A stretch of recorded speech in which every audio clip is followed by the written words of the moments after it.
We're so excited because, South Africans, we never let you guys go. You could be Charlize, Trevor, Sharlto. It doesn't matter. Like, we will claim you at every airport. I will claim you right back, let me tell you. I'm one of those who is very much back all the time. Every chance I get to do a South African accent in a movie or to bring a production there or to, have any South African component, I'm always fighting for it. They can't help but make you feel good. Anele and the Club on 947. I'm so excited about this Beast movie because after 10,000 shark movies, 15,000 dinosaur movies, 23,000 alien movies, we finally have a lion movie. And this is a big lion, so I'm glad that you're happy. I really do believe that this is going to be the Jaws of our generation. And there's something you said about shooting in South Africa and shooting in Limpopo. You said the location itself serves as the fifth and sixth character. Yeah. And I absolutely love that. Can you unpack that for me? Also because you know South Africa so well. Yeah, it's my second home, man. I feel very welcome there. But, this story is quite specific to Poacher's Land.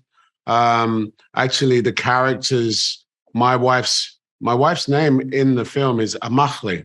That's how we produce. That's how we say it. But I think it's the same spelling as yours.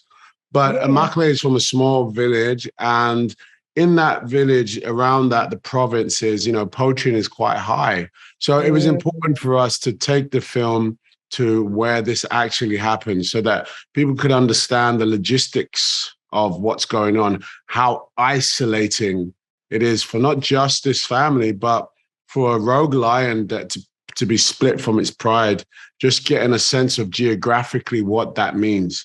So the lion finds itself close to a small village, easy prey, and it has sort of revenge on its mind.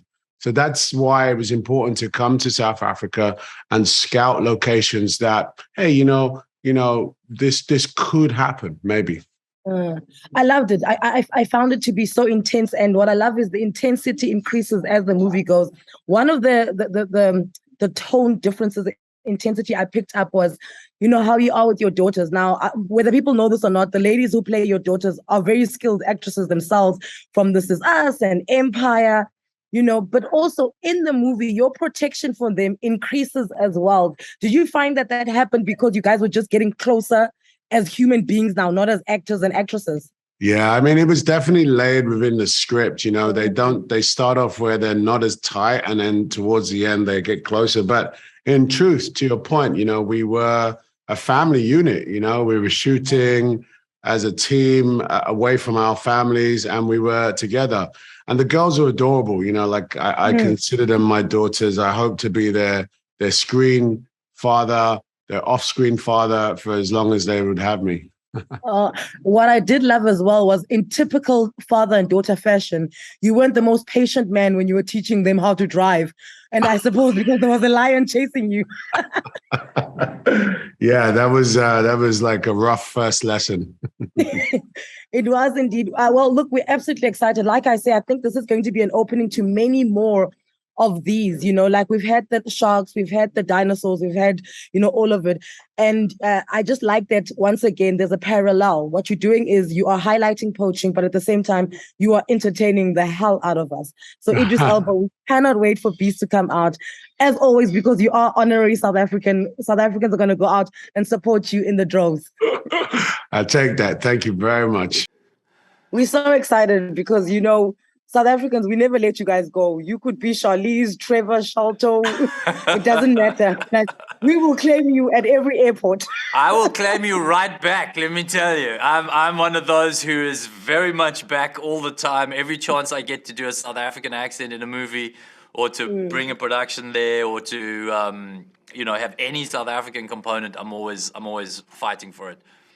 Which I love, because I was just chatting to Idris now, and I was saying, we've had every movie. We've had snakes on a plane. We've had Jaws. We've had aliens. We've had dinosaurs.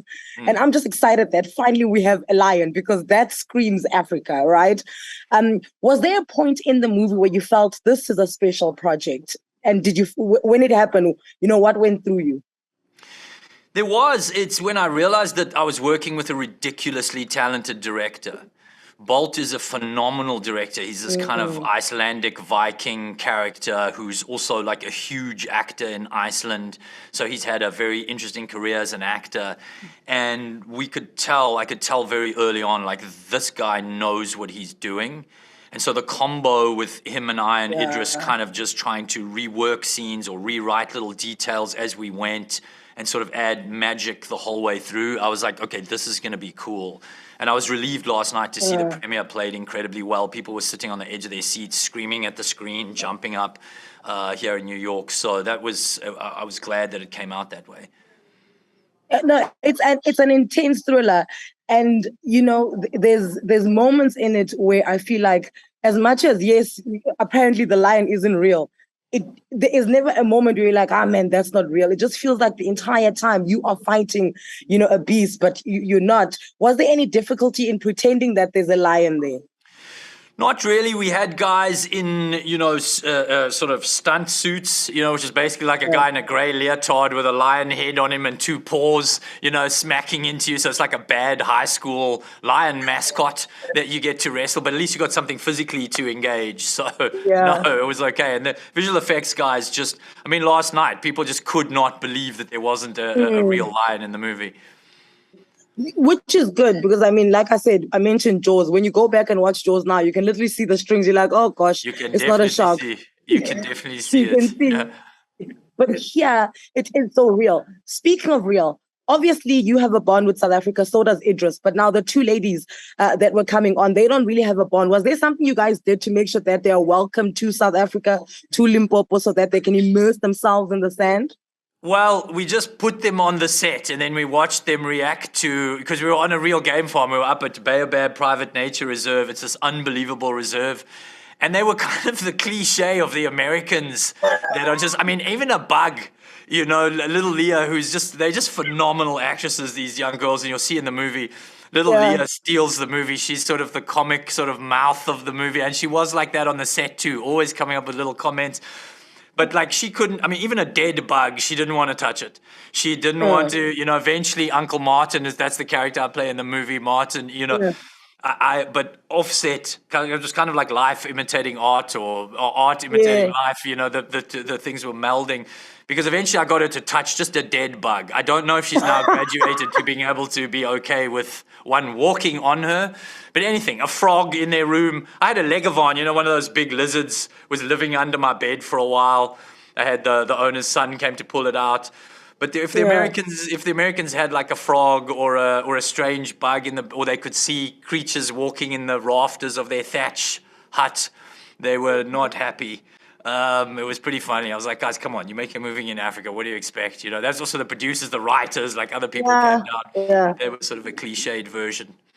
No, definitely to wrap it up, I think outside of the stellar performances and the really good script, you know, thanks to Will Packer, who's, you know, one of the producers, I do think that it's a good tourism postcard this for South Africa. And, you know, you always are that. But when you can bring a movie this big, you know, and this brilliant and this timeless, we just want to say thank you. And we are all going to go out and watch it.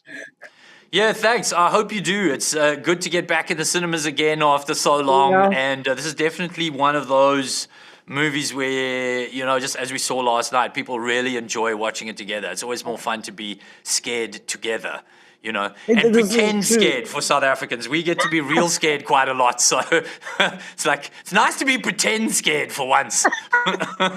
They can't help but make you feel good. Anele and the Club on 947.